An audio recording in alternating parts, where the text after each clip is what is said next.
Ladies and gentlemen, my April Fool's joke was an overwhelming success and also backfired very, very badly. On Saturday, April 1st, I put out a video called "I'm Leaving YouTube, the Mob Won, the show is over."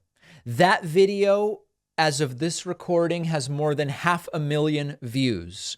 Overwhelmingly, people understood that it's a joke. And part of the reason you could tell it was a joke is in the video I say that the right-wing mob took everything, that our toilets aren't even flushing at the studio, and that I'm having to flush 10 to 15 times. Now, that's a reference to Trump's obsession with toilets.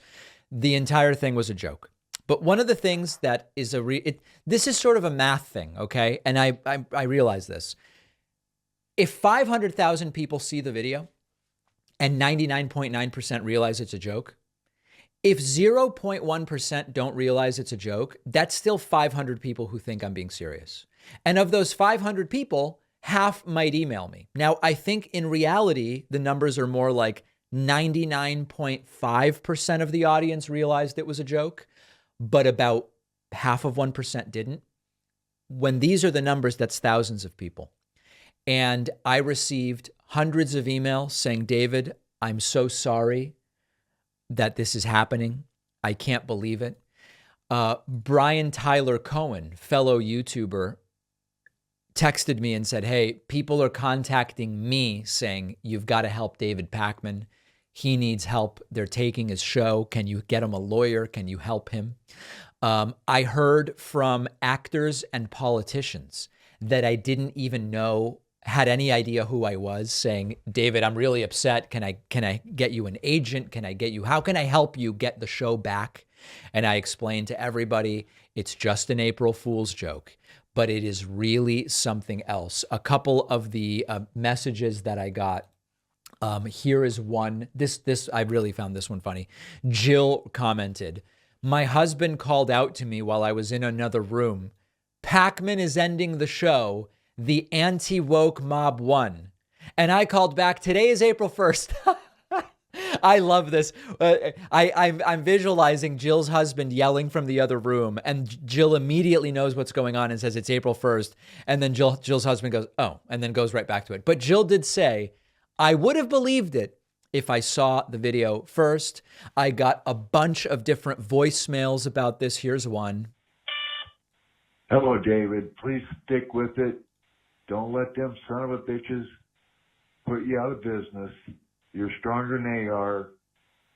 I don't think they got God on their side when it gets down to it. Just keep up the good fight and help us out." Yep. Well, listen, we're okay. We're okay. I did get a second voice. I actually got hundreds of voicemails about this. I just picked two. "Hey, David, this is Denise from Minnesota. I just want to tell you that we're with you, man. This is awful what's happening, and I'd like to see you get back on. Anyway, if there's anything I can do to help, let us know." So listen, I appreciate the outpouring of support after the right-wing mob did come after me.